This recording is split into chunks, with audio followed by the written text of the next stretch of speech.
അടുത്തതായി സംസാരിക്കുന്നത് Shri Shaju ജോണാണ്. M tick ഒരുപാട് പ്രിയപ്പെട്ട ഒരു ഫോട്ടോഗ്രാഫറാണ് ശ്രീ ഷാജു ജോൺ.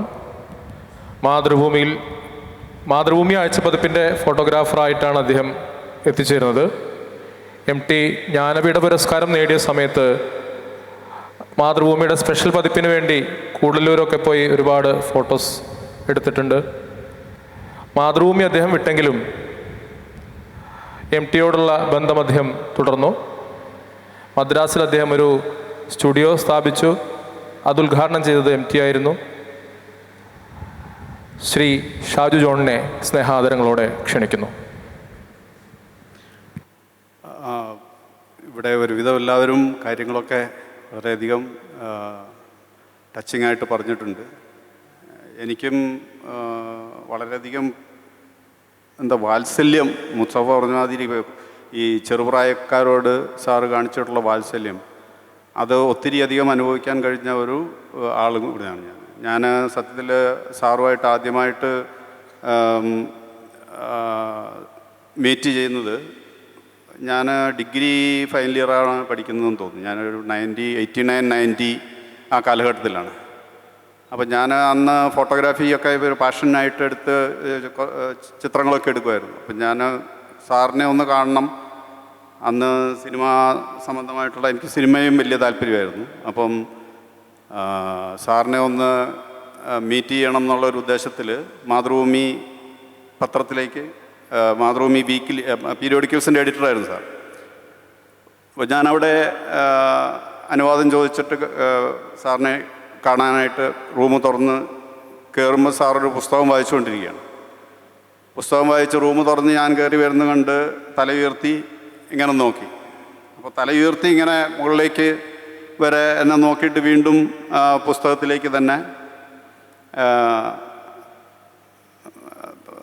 വായനയിൽ മുഴുകി. സോ ഞാൻ അടുത്ത് ചെന്നു. കുറച്ച് നേരം ഞാനും സാർ വായിക്കുന്നതൊക്കെ ഇങ്ങനെ ആസ്വദിച്ചിട്ടിങ്ങനെ നിന്നു. അത് കഴിഞ്ഞിട്ട് സാറിൻ്റെ അടുത്ത് ഞാൻ എൻ്റെ കുറച്ച് ചിത്രങ്ങൾ സാർ എന്നെ ഇങ്ങനെ നോക്കിയപ്പോൾ എൻ്റെ കുറച്ച് ചിത്രങ്ങൾ ഞാനിങ്ങനെ കാണിച്ചു കൊടുത്തു. സാർ ഞാനിങ്ങനെ പഠിക്കുകയാണ്, പിന്നെ കുറേ ചിത്രങ്ങൾ എടുത്തിട്ടുണ്ട്, ഇത് കാണിക്കാൻ എന്ന് പറഞ്ഞിട്ട് ഞാനത് കൊടുത്തു.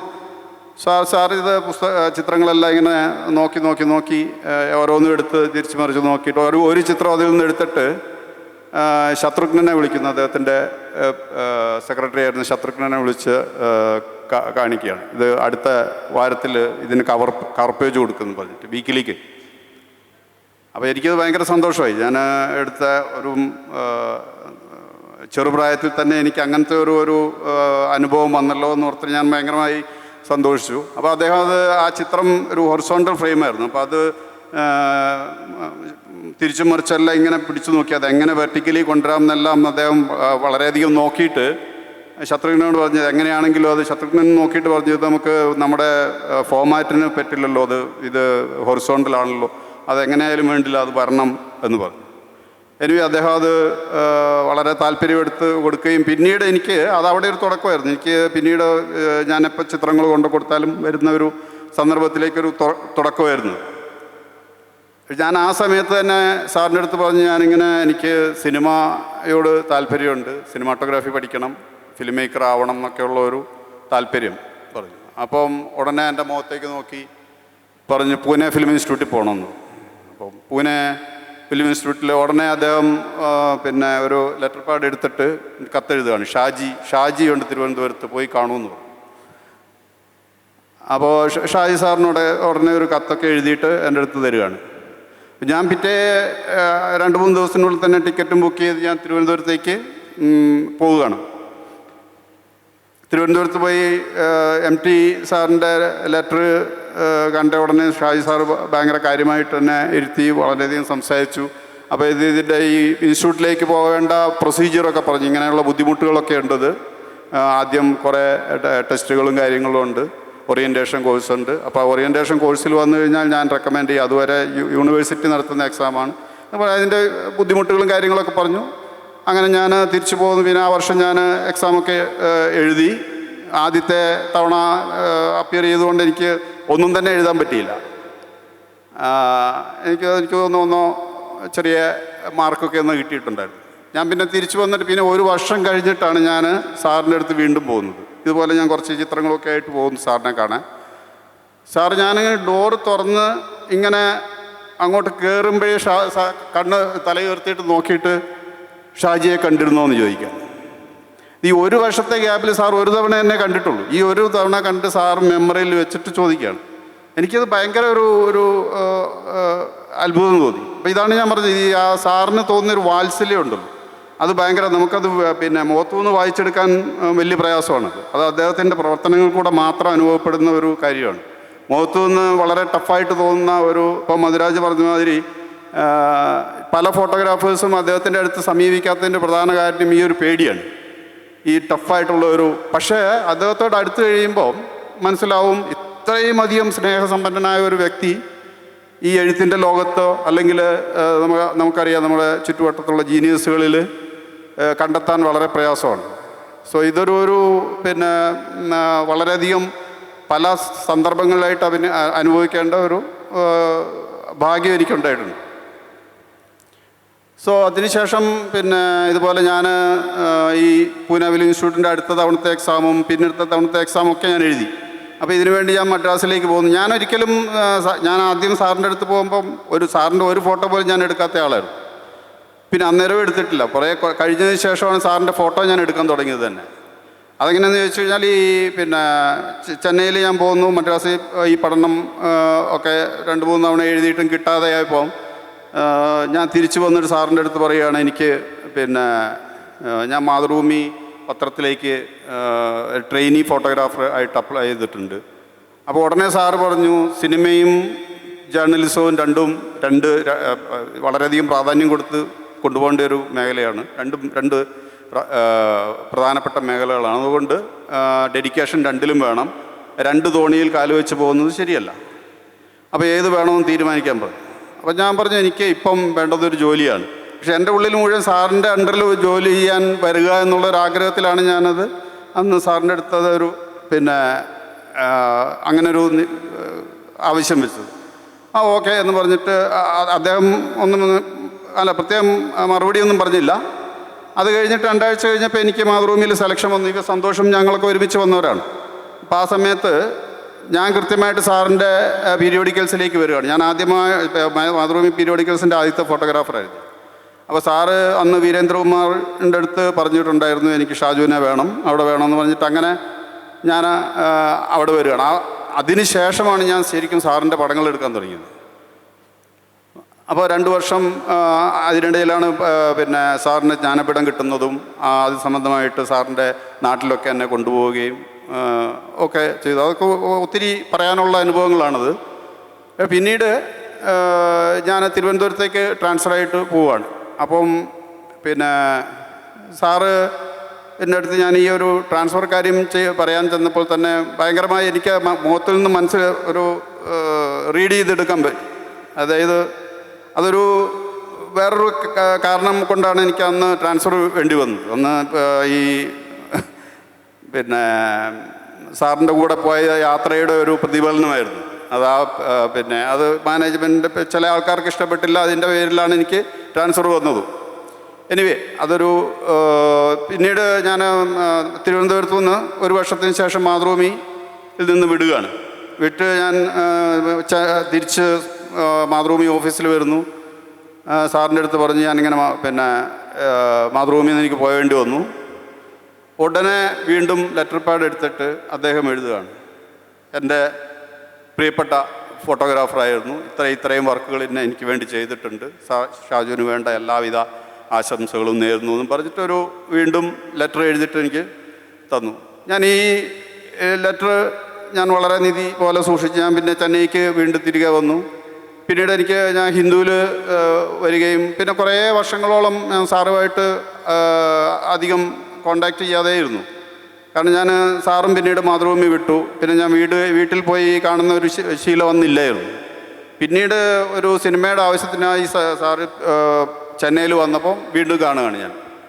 അത് കുറേ വർഷങ്ങൾക്ക് ശേഷമാണ്. അപ്പോൾ അന്ന് ഞാൻ കണ്ടപ്പോൾ വളരെയധികം സന്തോഷത്തോടെ സാറ് ഒത്തിരി എന്ന് പറഞ്ഞു. അന്ന് സിനിമയ്ക്ക് വേണ്ടി റിസർച്ച് ചെയ്ത് പല സ്ഥലങ്ങളിൽ പോയി റിസർച്ച് ചെയ്ത കാര്യവും വളരെ സാധാരണ സാർ അധികം സംസാരിക്കാറില്ലെങ്കിലും അന്ന് വളരെ വാചാലനായിട്ട് സംസാരിക്കുകയും, അപ്പോൾ അങ്ങനെ എനിക്ക് തോന്നി ഭയങ്കര ഒരു സാറിൻ്റെ അടുത്ത് കുറേ കൂടെ അടുപ്പം തോന്നി. ഞാൻ പിന്നെ വന്നപ്പോൾ ഞാൻ വീട്ടിൽ വന്നു. ഞാൻ അതിനിടയ്ക്ക് ഞാൻ ഹിന്ദുവിൽ നിന്ന് റിസൈൻ ചെയ്തിട്ട് വേറെ കുറേ UN അസൈൻമെൻറ്റുകളൊക്കെ ചെയ്തിരുന്നു. അപ്പോൾ ആ സമയത്ത് ഞാൻ ഒരു വർഷം മുഴുവൻ യാത്ര ചെയ്ത് HIV വേണ്ടി ഒരു ബുക്ക് ചെയ്തിരുന്നു, ഒരു കോഫി ടേബിൾ ബുക്ക്. അപ്പോൾ ഞാൻ ഈ ബുക്കുമായിട്ട് സാറിൻ്റെ അടുത്ത് പിന്നെ വീട്ടിൽ ചെല്ലുന്നു. സാർ ആ ബുക്ക് മുഴുവൻ, ആ ചിത്രങ്ങൾ 150 ചിത്രങ്ങളുണ്ട്, അത് മുഴുവൻ മറിച്ച് നോക്കി, എല്ലാം മറിച്ച് നോക്കി. എന്നാൽ ഒത്തിരി നേരം വർത്തമാനം പറഞ്ഞ് ഞാൻ കുറച്ച് ചിത്രങ്ങളും എടുത്തു വന്ന് വീണ്ടും ഇതുപോലെ ഞാൻ പിന്നെ എപ്പോഴും ചെന്നൈ വന്നാലും കോഴിക്കോട് വന്നു കഴിഞ്ഞാലും സാറിൻ്റെ അടുത്ത് കാണുമായിരുന്നു. ഞാൻ ഒത്തിരി ഫോട്ടോ എടുത്ത ആളല്ല സാറിൻ്റെ, പക്ഷേ ഒരു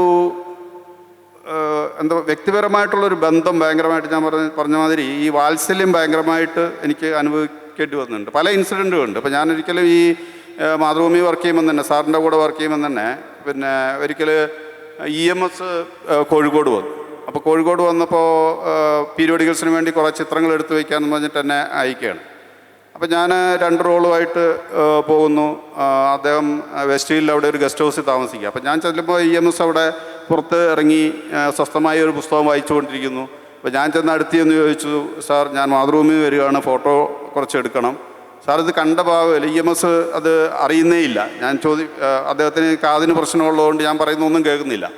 അപ്പോൾ എനിക്ക് തോന്നി ഇത് തന്നെ നല്ല അവസരം, അദ്ദേഹം അറിയുന്നേ ഇല്ലല്ലോ. അപ്പോൾ ഞാൻ പിന്നെ നിറയെ ചിത്രങ്ങൾ, എൻ്റെ കയ്യിലുള്ള 2 റോള് ഫുള്ള് എടുത്ത് ആ ചിത്രങ്ങളുമായിട്ട്, അത് റോളുമായിട്ട് ഞാൻ ഓഫീസിൽ വരുന്നു. അന്ന് ചീഫ് ഫോട്ടോഗ്രാഫർ അദ്ദേഹം 2 റോള് EMSൻ്റെ ഒരു പടം എടുക്കാൻ വേണ്ടിയിട്ട് 2 റോൾ എടുത്തിട്ട് വന്നിരിക്കുന്നതെന്ന് ചോദിച്ചു. ഈ റോളും എടുത്ത് സാറിൻ്റെ അടുത്ത്, MT സാറിൻ്റെ അടുത്ത് കൊണ്ടുപോയിട്ട് കംപ്ലൈൻറ്റ് കൊടുക്കുകയാണ്.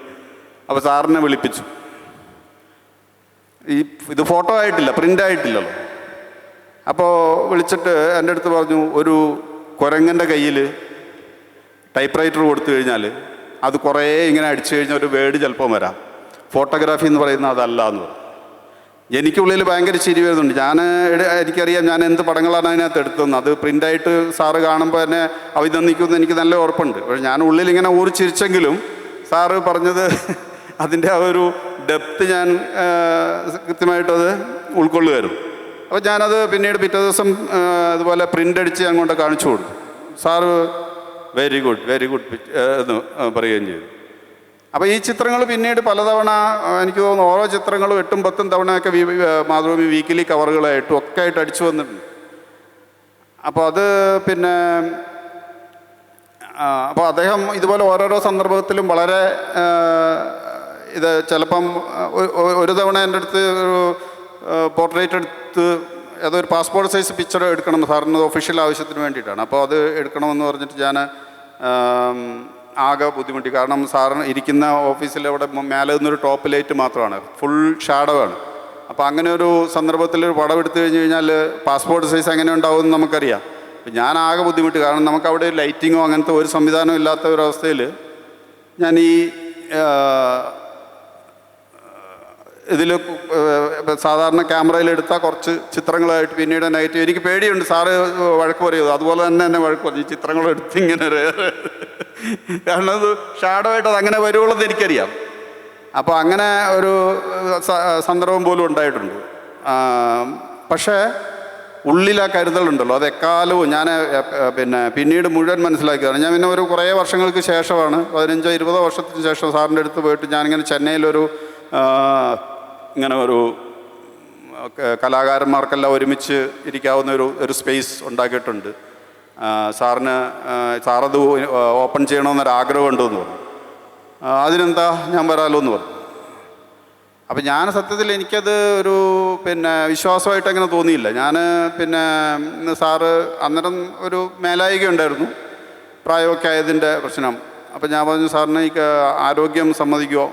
ഇല്ലല്ല, ഞാൻ ഫ്ലൈറ്റിൽ കയറി അങ്ങ് വന്നോളാം എന്ന് പറഞ്ഞു.